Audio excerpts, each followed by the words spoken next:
Hello everyone. UGC net preparation zone में आप सभी का स्वागत है।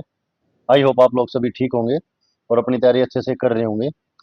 तो हमारा paper 2 UGC net political science में आज हम बच्चों करेंगे प्रीवियस ईयर क्वेश्चन दिसंबर 2009।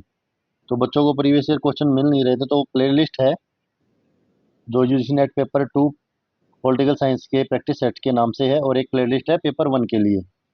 और मैं आपसे क्या करूँगा कि जो भी प्रीवियस ईयर क्वेश्चन पेपर करवाऊंगा आपको, उसमें लिखूंगा कि दिसंबर 2009 का है या जून 2009 का है। अब कल जैसे हम करेंगे जून 2010 का पेपर, तो ऐसे करके हम 15-20 दिन में सारे पेपर कवर कर लेंगे।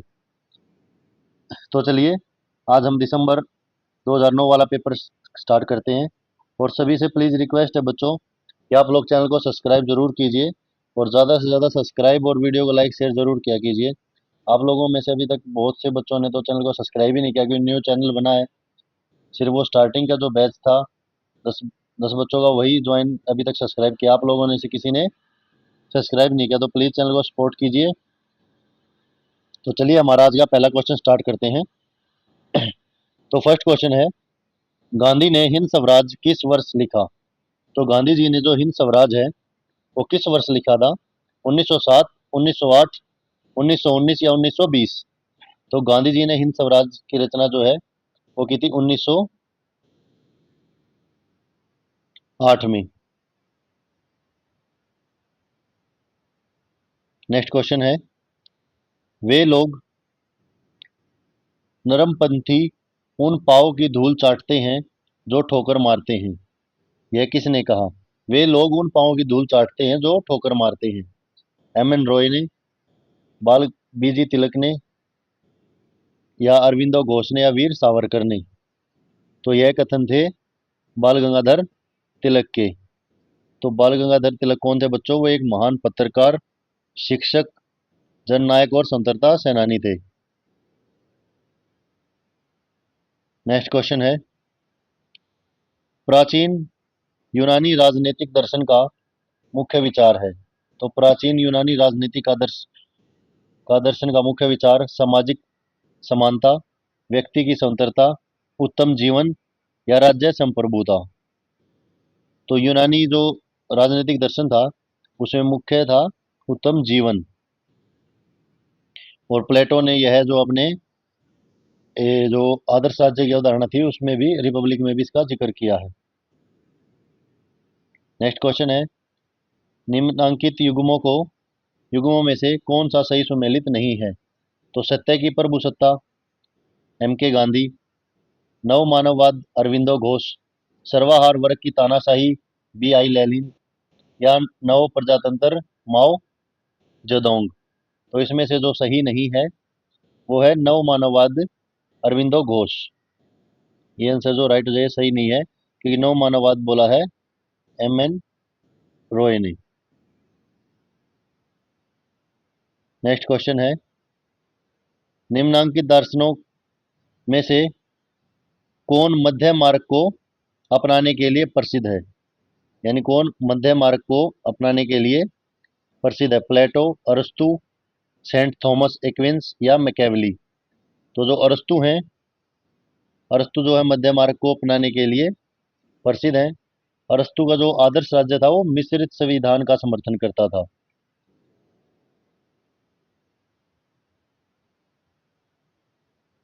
नेक्स्ट है, निम्नांकित में से कौन सा निर्माता संविधानतावादी नहीं है?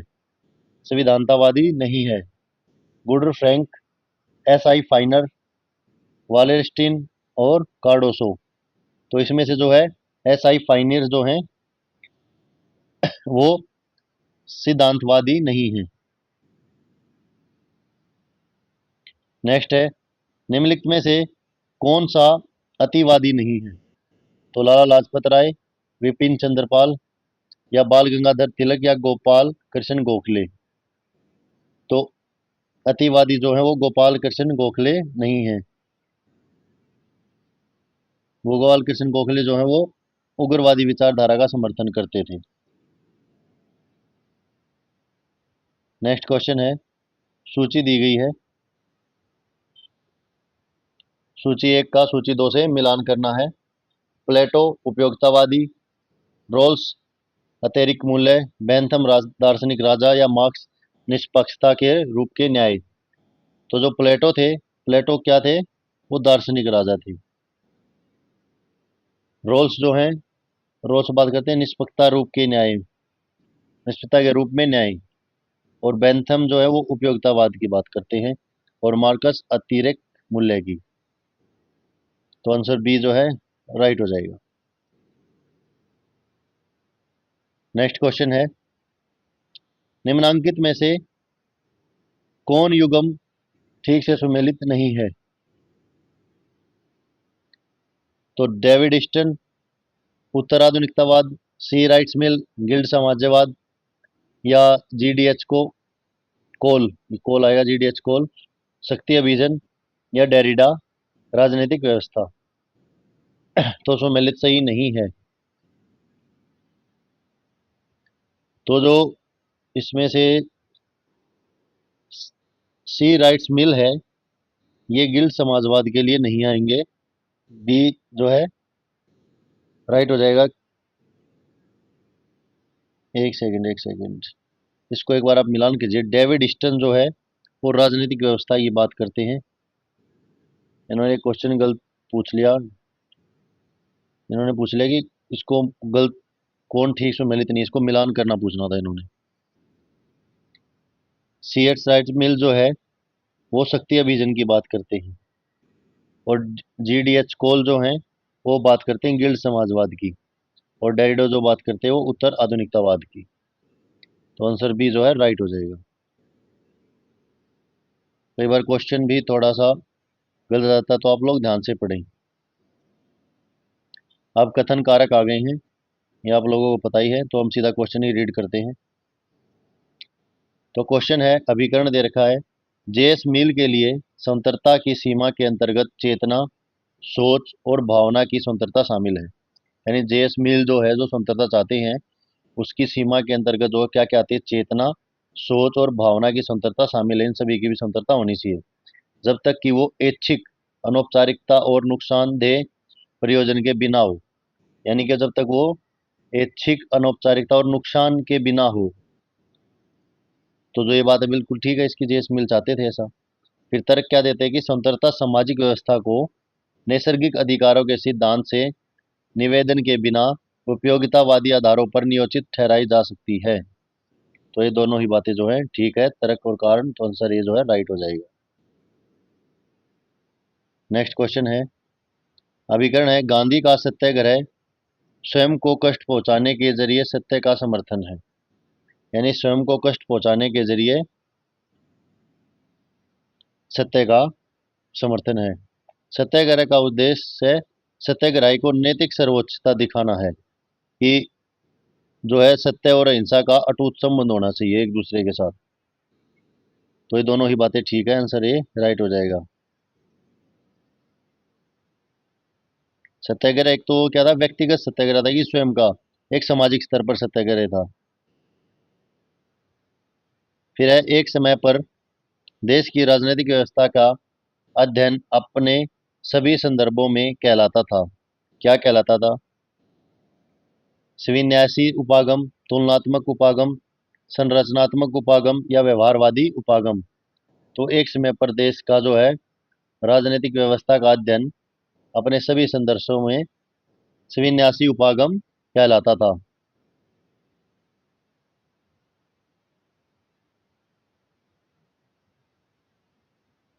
नेक्स्ट क्वेश्चन है, सीमित सरकार किससे घनिष्ठ संबंध रखती है? तो सीमित सरकार जो है शक्तियों का पृथक्करण, न्यायिक सर्वोच्चता, द्विदलीय व्यवस्था, या विधि का शासन। तो जो सीमित सरकारें होती हैं वो शक्ति के पृथक्करण को सिद्धांत मानकर अपने विचारों को आधार रखती है। फिर है, अवशिष्ट शक्तियां राजनीतिक व्यवस्था में राज्यों और इकाइयों के पास रहती हैं। तो कौन कौन से? यूएसए और भारत में, यूएसए और स्विट्जरलैंड में, स्विट्जरलैंड और भारत में, भारत और यूके में। तो अवशिष्ट शक्तियां जो हैं वो यूएसए और स्विट्जरलैंड की राजनीतिक व्यवस्था में जो है राज्य के पास रहती है। जो अवशिष्ट शक्तियाँ होती हैं बच्चों, वो होती हैं जो संघीय सूची में शामिल होती हैं, जो संघीय सूची में शामिल नहीं होती, सॉरी, जो संघीय सूची में शामिल नहीं होती और न ही राज्य सूची में होती हैं। और भारत में जो अवशिष्ट शक्तियों पर कानून कौन बनाता है? संसद बनाती है, संसद के पास रहती है इनकी व्यवस्था। फिर है, संसदीय व्यवस्था की विशेषता निम्नलिखित में से कौन सी नहीं है? सामूहिक उत्तरदायित्व, विधायिका और कार्यपालिका के बीच घनिष्ठ संबंध, प्रधानमंत्री का नेतृत्व या सरकार का स्थिर कार्यकाल। तो संसदीय व्यवस्था जो है वो सरकार का स्थिर कार्यकाल नहीं आता इसके अंतर्गत। कार्यपालिका की व्यवस्थापिक के प्रति उत्तरदायी होती है ये, और राजनीतिक व्यवस्था की पूर्ण शक्तियां जो है संसद के पास होती हैं, और प्रधानमंत्री मंडल भी जो है सभी का जो है इन शक्तियों को धारण करता है, धारक के रूप में कार्य करता है। नेक्स्ट है, सूची 1 को 2 से मिलान करना है। तो सूची 1 में क्या दिया गया है? क्रिटिकल कम्युनिटी, सिक्योरिटी कम्युनिटी या सिक्योरिटी रिजीम, सिक्योरिटी कॉम्प्लेक्स। तो ये किसने बताया? तो क्रिटिकल कम्युनिटी स्टडीज की कौन बात करता है? केनेथ ब्रूथ। और सिक्योरिटी कम्युनिटी की बात करते हैं कार्ल ड्यूस। और सिक्योरिटी रिजीम की बात करते हैं रॉबर्ट जर्विस। और सिक्योरिटी कॉम्प्लेक्स की बात करते हैं बैरी बुजान। तो आंसर सी जो है राइट हो जाएगा। नेक्स्ट है, ये जो ऐसे ऐसे मैचिट आते हैं ना, जो कौन किसके बारे में जो अटपटी चीजें जो आपको शायद ना भी आपने पढ़ी हो, जरूरी नहीं कि सारी चीजें ही थ्योरेटिकल पोर्शन में आपकी कवर हुई हो। तो एमसीक्यूज या प्री वाईक्यू की इसीलिए प्रैक्टिस होती है कि कुछ चीजें जो रह गई हैं और जो एग्जामिनर हो किस टाइप से क्या क्या पूछ रहा है किस थिंकर के बारे में, तो ऐसी चीज़ों को आप स्क्रीनशॉट लेके या कॉपी में राइट डाउन करके जरूर लिखें अपने नोट्स के लिए एक अलग से। आगरनेस के अनुसार राजनीतिक विकास की कालानुक्रमी अवस्थाएं हैं। तो कालानुक्रमी क्या क्या अवस्थाएं हैं इनकी? एकीकरण, औद्योगिकरण, प्रचुरता या राष्ट्रीय कल्याण। तो इसमें सबसे पहले आती है एकीकरण, फिर औद्योगिकरण, फिर राष्ट्रीय कल्याण और फिर प्रचुरता। तो आंसर जो है बी राइट हो जाएगा। नेक्स्ट क्वेश्चन है, नीचे कथन कारक दिए गए हैं, तो सीधा क्वेश्चन ही रीड करते हैं आप लोग। अभिकरण है, आलमंड द्वारा अपनाया गया व्यवस्था विश्लेषण डेविड ईस्टन की तुलना में ज्यादा प्रतिनिधि है। तो जो ईस्टन के द्वारा अपनाया गया है और व्यवस्था विश्लेषण सिद्धांत जो है तुलनात्मक को बहुत, जो इनका ईस्टन का जो निवेशिक निगर्त मॉडल था वो सामान्य सिद्धांत निर्माण की तुलना में राजनीति को बहुत आगे ले नहीं जा पाया था। तो इसलिए आलमंड का जो है वो आलमंड द्वारा अपनाया गया विश्लेषण डेविड ईस्टन की तुलना में ज्यादा प्रतिनिधि था। तो ये सत्य है। फिर आलमंड पहला बड़ा राजनीतिक वैज्ञानिक है जिसने राजनीति के अध्ययन के लिए व्यवस्था विश्लेषण विकसित किया। नहीं, ये पहला नहीं है, तो ये गलत हो जाएगा। तो सी में सी ऑप्शन राइट हो जाएगा कि ए सत्य है परंतु आर असत्य है। नेक्स्ट है, अभिकरण नौकरशाही ने प्रजातंत्र के विकास में योगदान दिया है परंतु वो लोकतंत्रीकरण के रास्ते में भी रुकावट है। तो नौकरशाही ने जो है विकास का योगदान दिया प्रजातंत्र के, और लोकतंत्र के रास्ते में वो रुकावट है। तो ये जो लोक सेवाएं हैं नौकरशाही, उनमें भी जो एक दोस्त की तरह नजर आती है। तो ये राइट है। प्रजातंत्र को नौकरशाही की जरूरत नहीं है, ये गलत है। प्रजातंत्र को नौकरशाही की जरूरत है। तो जो है सी आंसर इसमें भी राइट हो जाएगा कि ए सत्य है और आर गलत है। नेक्स्ट है, अभिकरण है, विटले प्रकार की परिषदें भारत में बनाई गई हैं। विटले प्रकार की परिषदें भारत में बनाई गई हैं। परिषदों को व्यक्तिगत कर्मचारियों की शिकायतों को प्राथमिकता के आधार पर सुनने के अधिकार प्राप्त नहीं। परिषदों को नहीं है भाई। ये राइट हो जाएगा आंसर सी। नेक्स्ट है, लोकायुक्त समस्त राज्यों में नियुक्त किए गए हैं। तो लोकायुक्त समस्त राज्यों में नियुक्त किए गए हैं। तो तर्क देता, संविधान की कार्यशैली का पूर्वावलोकन के लिए राष्ट्रीय आयोग ने लोकायुक्त की स्थापना की सिफारिश की है। नहीं नहीं, इसके लिए थोड़ी की थी। और लोकायुक्त जो है सबसे पहले, आपको मैंने कल भी बताया था, एक क्वेश्चन में आया था कि सबसे पहले कहाँ हुए थे, महाराष्ट्र, उड़ीसा, राजस्थान और उत्तर प्रदेश में। तो ये दोनों ही गलत है। आंसर डी जो है राइट हो जाएगा। नहीं, एक मिनट एक मिनट, ये तो शायद ठीक है भाई।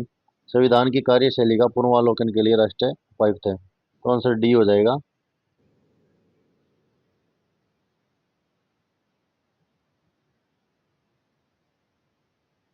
फिर है, निम्नलिखित में से कौन सा भारतीय संविधान के अंतर्गत मौलिक कर्तव्यों का हिस्सा नहीं है। भारतीय संविधान के अंतर्गत भारत की प्रभुसत्ता, एकता और अखंडता को बनाए रखना और उसकी रक्षा करना, लोक संपत्ति की सुरक्षा और हिंसा को त्यागना, या 6 और 14 वर्ष की आयु के बीच के बच्चे या जैसे लागू हो उसके आश्रित को शिक्षा के अवसर प्रदान करना, ग्राम पंचायतों को संगठित करने में सहायता करना। तो संविधान, भारतीय संविधान में जो है ये ग्राम पंचायत को संगठित करना और सहायता करना नहीं है। आंसर डी जो है राइट हो जाएगा।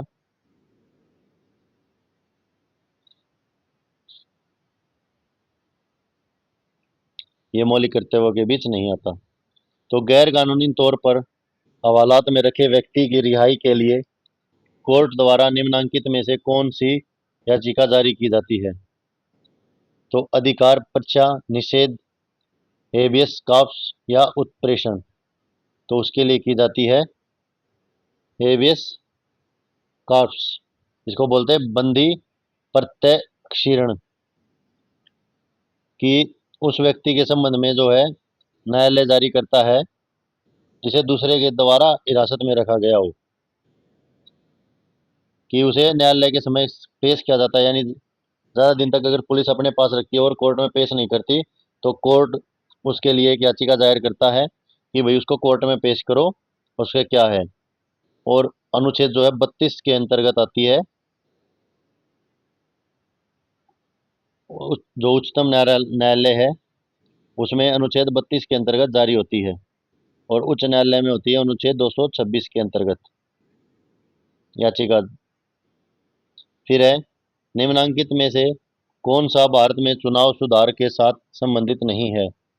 दिनेश गोस्वामी समिति, इंद्रजीत गुप्ता समिति, जीवी के राव समिति या तारकुंडे समिति। तो जो है जीवी के राव समिति है वो चुनाव सुधार से संबंधित नहीं है। ये किससे संबंधित है, ये ग्रामीण विकास से संबंधित है। ग्रामीण विकास से संबंधित है। नेक्स्ट है, भारत को मृदु राज्य किसने बनाया बताया। गुन्नार मिडल ने, मायरान वीनर ने, रजनी कोठारी ने, केसी वियर ने। तो भारत को जो है मृद राज्य गुनार मिडल ने बताया।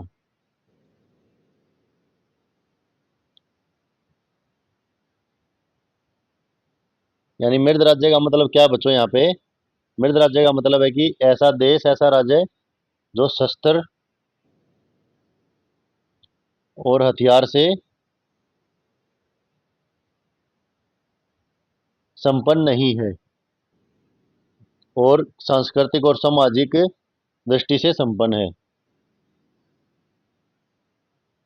मृदु राज्य भारत के नियंत्रण एवं महालेखा परीक्षक की रिपोर्ट की जांच निम्नलिखित में से कौन करता है। तो मंत्रिमंडल सचिवालय, सार्वजनिक लेखा समिति, या संघीय वित्त मंत्री, या व्यय विभाग, संघीय वित्त मंत्रालय। तो भारत के महालेखा परीक्षक की रिपोर्ट की जांच जो है वो करते हैं सार्वजनिक लेखा समिति। और इसको क्या कहते हैं, महालेखा परीक्षक, इसको कैग बोलते हैं। और कैग में जो है कितने सदस्य होते हैं? 22 सदस्य सीमित होते हैं ये। इसमें से 15 सदस्य तो होते हैं लोकसभा के और 7 सदस्य होते हैं राज्यसभा से।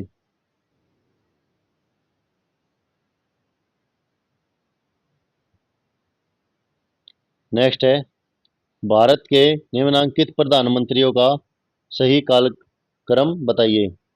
तो भारत के प्रधानमंत्रियों का जो कालक्रम है उसके हिसाब से लिखना है इनको। तो वीपी सिंह, चंद्रशेखर, मोरारजी देसाई और राजीव गांधी। तो सबसे पहले जो थे वो थे मोरारजी देसाई, फिर आते हैं राजीव गांधी, फिर आते हैं वीपी सिंह और फिर चंद्रशेखर। तो एक ये हो जाएगा आंसर 3 4 1 2, आंसर ए। ठीक है। नेक्स्ट क्वेश्चन है, निम्नलिखित घटनाओं के घटने का सही कालक्रम अनुक्रम बताइए। तो फखरुद्दीन अली अहमद की मृत्यु, स्वतंत्रता के बाद कांग्रेस के प्रथम विभाजन, जम्मू और कश्मीर में के प्रधानमंत्री के रूप में शेख मोहम्मद अब्दुल्ला की गिरफ्तारी, इंडो सोवियत संधि का पर हस्ताक्षर। तो इनके कालक्रम बताने आपको किस किस के टाइम पे जो हुआ। तो इनमें से सबसे पहले हुआ था जम्मू और कश्मीर के प्रधानमंत्री के रूप में शेख मोहम्मद अब्दुल्ला की गिरफ्तारी 1953 में। उसके बाद होता है स्वतंत्रता के बाद कांग्रेस के प्रथम विभाजन, ये होता है 1969 में। फिर होता है इंडो सोवियत संधि पर हस्ताक्षर 1971 पर। फिर होता है फखरुद्दीन अली अहमद की मृत्यु 1977 में। इसको नोट कर लेना। नेक्स्ट है, कथन कारक दिए गए हैं, क्वेश्चन रीड करते हैं। अभिकरण है, भारत का राष्ट्रपति मंत्रिमंडल की सिफारिश को उस पर पुनः विचार के लिए वापस कर सकता है। कर सकता है, कर सकता है। तर्क देते हैं, उसे यह शक्ति दी गई है कि है क्योंकि वह मात्र नामाधिकार शासक नहीं है, नामधारी शासक नहीं है। नामधारी शासक नहीं, ये बात नहीं है कि वह नामधारी शासक नहीं है। राष्ट्रपति जो है धन विधेयक में ऐसा नहीं कर सकते, बाकी कर सकते। तो आंसर सी जो है वो राइट हो जाएगा। नेक्स्ट है, राजतंत्र के अभिशासन में मौलिक अधिकार को मौलिक समझा जाता है और इसलिए उन्हें अनुच्छेद 32 के अंतर्गत न्याय संगत बताया गया है। राइट है। फिर तर्क देता है कि नागरिक अधिकार के महत्वपूर्ण होने के बावजूद उन्हें मौलिक अधिकार नहीं समझा जाता क्योंकि वो अनुच्छेद 32 के अंतर्गत न्याय संगत नहीं है।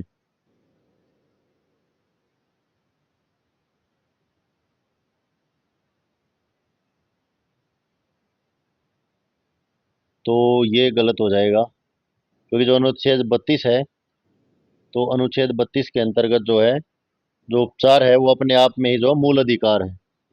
तो आंसर सी राइट हो जाएगा। नेक्स्ट है, मिनोबुर्ग सम्मेलन कब हुआ। तो मिनोबुर्ग सम्मेलन, जो मिनोबुर्ग का एक फर्स्ट सम्मेलन था वो कब हुआ? 1966, 67, 68, 69। तो यह सम्मेलन जो हुआ था 1968 को हुआ था।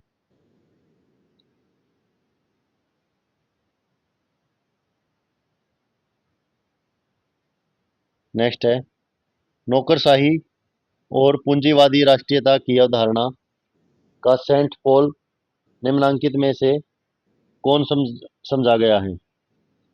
तो Woodrow Wilson, F W Taylor, Max Weber या एच साइमन। तो नौकरशाही और पूंजीवादी राष्ट्रीयता की अवधारणा के सेंट पॉल समझे जाते हैं मैक्स वेबर। जो मैक्स वेबर थे वे आधुनिक विचारकों में से एक थे और ये नौकरशाही के विचारों को भी बहुत महत्वपूर्णता देते हैं। नेक्स्ट है, विकास प्रशासन का मुख्य पंडित निम्नलिखित में से कौन समझा जाता है। तो विकास प्रशासन का जो मुख्य पंडित है Woodrow Wilson, F W Taylor, Paul एरप्ली एप्पलबी या फ्रेडरिक्स। तो जो रिस्क है, रिस्क को जो है स्वयं समप्रपाक्षी समाजों में पाए जाने वाली प्रशासनों का और पर्यावरण विशद विवेचन किया है।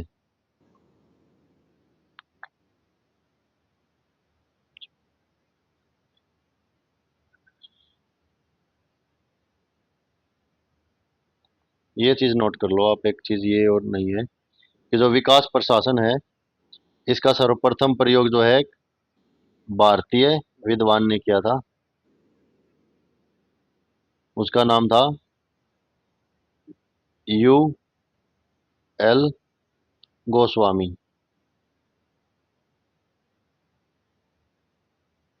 यू एल गोस्वामी ने किया था सबसे पहले विकास प्रशासन का शब्द का प्रयोग। नेक्स्ट है सूचना अधिकार अधिनियम 2005 मुख्यतः किस उद्देश्य की सहायता करता है? तो सूचना अधिकार अधिनियम 2005 जो है कानूनी सुधार, राजनीतिक सुधार, सामाजिक अखंडता या पारदर्शी प्रशासन। तो जो 2005 सूचना का अधिकार अधिनियम है, यह पारदर्शी प्रशासन के लिए यूज करते हैं कि जो है किसी भी अधिक सूचना में खुलापन और पारदर्शिता लाने के उद्देश्य से इसको पारित किया गया था।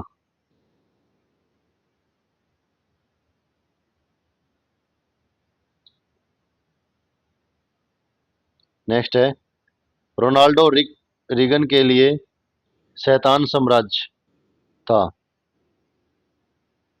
तो चीन जन गणराज्य, सोवियत संघ, ईरान या लीबिया। तो रोनाल्ड रिंग्स के लिए जो है सोवियत संघ एक शैतान साम्राज्य था। नेक्स्ट है लीग ऑफ नेशन का मौलिक सिद्धांत था। तो लीग ऑफ नेशन का मौलिक सिद्धांत क्या था? सामूहिक रक्षा, अंतर्राष्ट्रीय शांति, सामूहिक सुरक्षा या अंतर्राष्ट्रीय भाईचारा।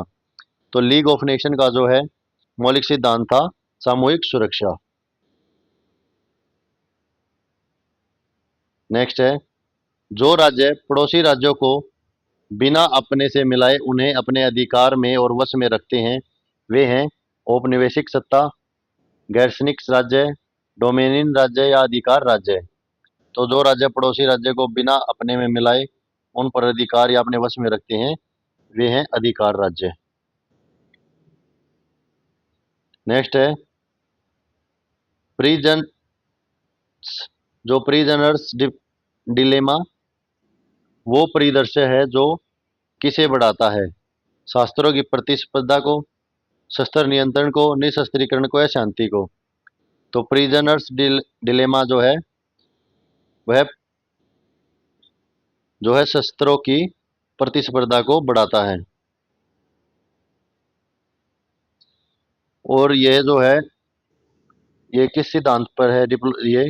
ये किसमें विश्वास करते हैं कि जो अपने पड़ोसी राज्य हैं या साथ लगते राज्य हैं, उनसे अपने आप को सुरक्षित करने के लिए आपको ज्यादा से ज्यादा हथियार चाहिए होंगे, तो हथियार ज्यादा से ज्यादा डेवलप करो।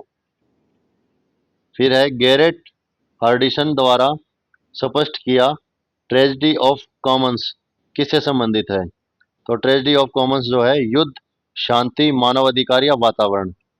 तो ट्रेजेडी ऑफ कॉमन्स जो है वो वातावरण से संबंधित है। नेक्स्ट है निम्नांकित में से किसने भारत में स्थानीय सरकारों के लिए ओम्बुड्समैन की स्थापना की सिफारिश की थी? तो ओम्बुड्समैन की स्थापना की सिफारिश जो है बलवंत राय मेहता समिति, प्रशासनिक सुधार आयोग 1, प्रशासनिक सुधार आयोग 2 या संस्थानम समिति। तो ये की थी प्रशासनिक सुधार आयोग 2 ने। और ये किसके नेतृत्व में थी? ये थी वीरप्पा मोइली के। वीरप्पा मोइली के प्रशासनिक सुधार आयोग 2 की जो है नेतृत्व इन्होंने किया था और उसमें इस चीज की सिफारिश हुई थी। नेक्स्ट है सूची 1 को 2 से सुमेलित कीजिए। तो क्लासिकल यथार्थवाद, संरचनात्मक यथार्थवाद, नव क्लासिकल यथार्थवाद या विवेकपूर्ण विकल्प। तो क्लासिकल यथार्थवाद की बात कौन करते हैं? मर्गेनथाउ। और संरचनात्मक यथार्थवाद कहते हैं केंट्स वॉल। नव क्लासिकल यथार्थवाद करते हैं स्वेलर। आ आएगा, एक सेकंड, स्वेलर। और वेगपूर्ण विकल्प की बात करते हैं क्रेशनर। तो आंसर ये जो है राइट हो जाएगा।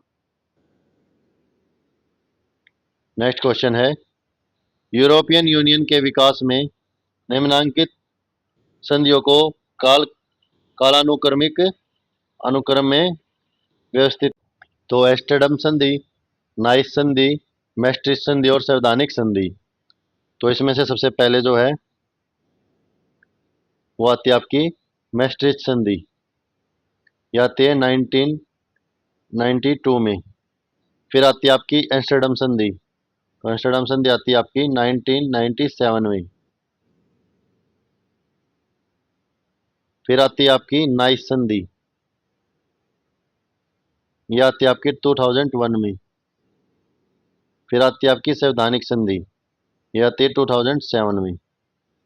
तो आंसर जो है सी राइट हो जाएगा।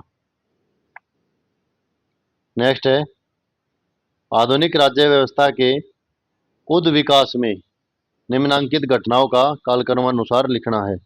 तो Vienna Congress, Paris peace treaty, treaty of Westphalia या ट्रीटी ऑफ यूट्रेक्ट।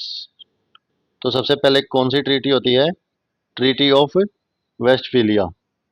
ये होती है आपकी 1648 में। फिर आती है आपकी ट्रीटी ऑफ यूट्रेक्ट, ये आती है आपकी 1713 और 14 में। फिर है वियना कांग्रेस। तो वियना कांग्रेस आती है आपकी 1814 और 15 में। और फिर होती है आपकी पेरिस पीस ट्रीटी, ये आती है 1947 में। तो आंसर ये जो है राइट हो जाएगा। नेक्स्ट है, नीचे दिए गए कूट दिए गए हैं, इनको पढ़ना है। तो सबसे पहले हम देखते हैं 44 क्वेश्चन। अभिकरण है, शक्ति संतुलन विषम राजनीति में यथापूर्ण स्थिति में फलीभूत होता है। राइट है। फिर है कि तर्क देता अंतर्राष्ट्रीय संबंधों में राज्य मुख्य अभिनेता करता है। तो अंतर्राष्ट्रीय संबंधों में राज्य की मुख्य अभिनेता, ये भी बात राइट है, लेकिन ये इस चीज को डिफाइन प्रॉपर नहीं कर रहा है। तो आंसर बी हो जाएगा। दोनों राइट है पर एक दूसरे की कारण जो है वो ठीक उसको नहीं स्पष्टीकरण दे रहा है। फिर है, भारत ने सुरक्षा परिषद में स्थायी सदस्यता का प्रयास किया है। तो भारत ने सुरक्षा परिषद में स्थायी सदस्यता का प्रयास किया है। भारत अपने नाभिकीय सशस्त्र राज्य दर्जे को भारत अमेरिका नागरिक नाभिकीय समझौते के जरिए वैध करना चाहता नहीं है, ऐसा कुछ नहीं है। तो केवल सी एक सत्य है, सी आंसर राइट हो जाएगा। नेक्स्ट है, अभिकथन दिया है अनुच्छेद, अनुच्छेद दिया, इसको रीड आउट करिए। प्रत्येक देश में कुछ क्षेत्र दूसरों की तुलना में ज्यादा धनी होते हैं और कुछ क्षेत्र जो दूसरों की अपेक्षा में ज्यादा तेजी से विकसित हो रहे हैं।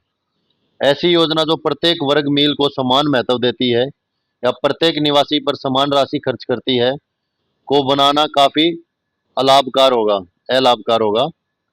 पहली बात तो यह है कि भिन्न क्षेत्रों की संवर्धी सामर्थ्य भिन्न भिन्न होती है।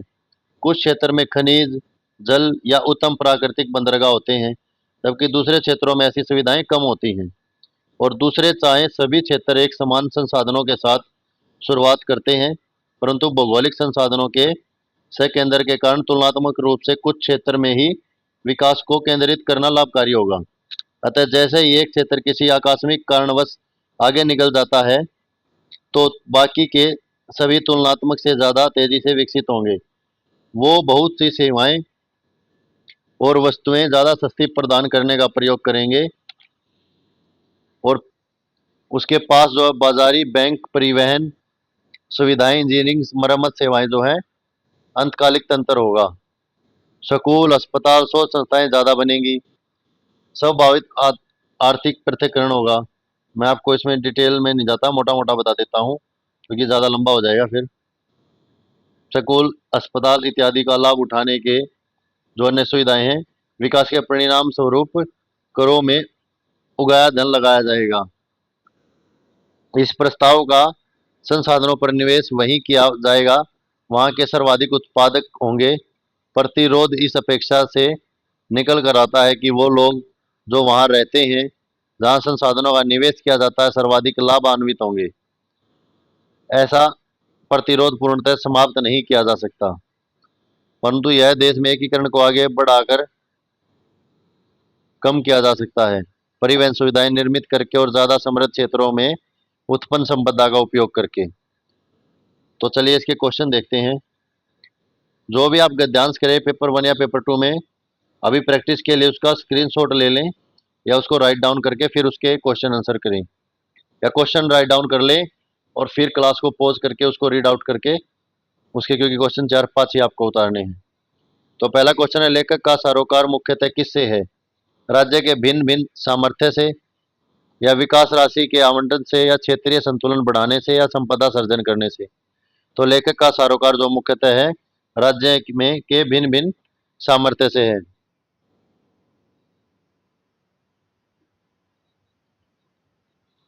नेक्स्ट क्वेश्चन है, लेखक के अनुसार कुछ राज्य अन्य की अपेक्षा ज्यादा तेजी से विकसित होते हैं क्योंकि क्योंकि वो प्राकृतिक संसाधनों में समर्थ होते हैं, दोषपूर्ण आर्थिक नीति के कारण, विभिन्न कारकों के कारण, आकस्मिक समृद्धि के कारण, या सहकेंद्रित विकास के कारण। तो वो होते हैं, एक तो प्राकृतिक संसाधन होते हैं उनके पास जो बंदरगाह, जल और अलेख क्षेत्र होते हैं उनके जरिए, और एक होते हैं दोषपूर्ण आर्थिक नीति के कारण।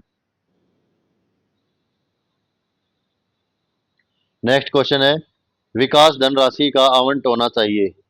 भौगोलिक स्थान स्थिति के आधार पर राज्यों को बेतरतीब ढंग से, या प्राकृतिक संसाधनों में समृद्ध राज्यों को विवेकपूर्ण ढंग से, या राज्यों की सामर्थ्य के आधार पर असमान रूप से, या सभी राज्यों को समान रूप से। तो विकास धनराशि है जो वो राज्यों को सामर्थ्य के आधार पर असमान रूप से विकसित होनी बंटनी चाहिए। फिर लेखक के अनुसार देश पूर्णतः एकीकृत होता है जब, कब होता है? संसाधनों का निवेश उन राज्यों में किया जाता है जहां उत्पादकता ज्यादा है, या देश के समस्त भागों में आर्थिक गतिविधियों के समान भागीदारी है, या उत्पादक राज्यों को ज्यादा रियासत और अवसर, या निवासियों द्वारा निवेशकों के लाभ में उपयोग का लाभ।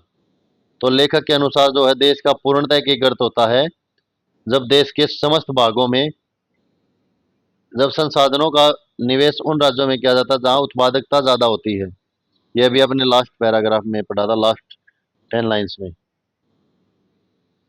नेक्स्ट क्वेश्चन है, अनुच्छेद में दी गई सामग्री का श्रेष्ठ उपयोग किसके तर्क में किया जा सकता है?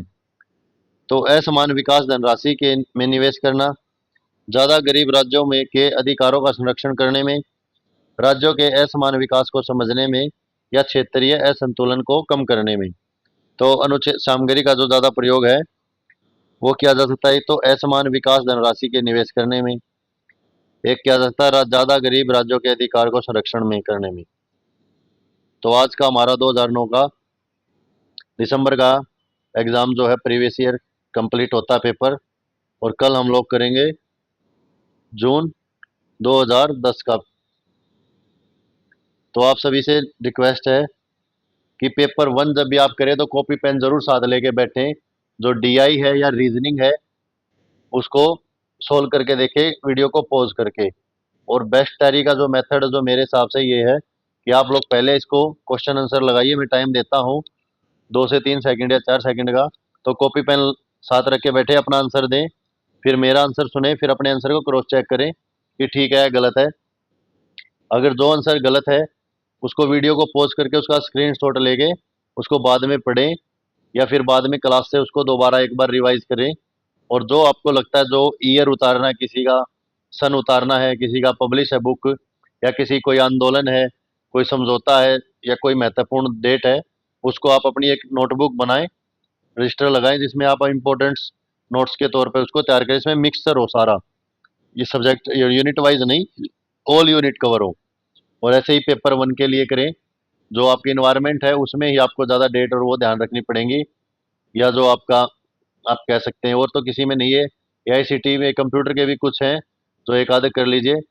कल जो हम कंप्यूटर का जो फर्स्ट पेपर करेंगे उसमें कंप्यूटर के अच्छे क्वेश्चन है, जिसमें आपको कैलकुलेशन होगी रैम रोम की, जो स्टोरेज है उसको लेके, और रीजनिंग भी काफ़ी अच्छी रहेगी।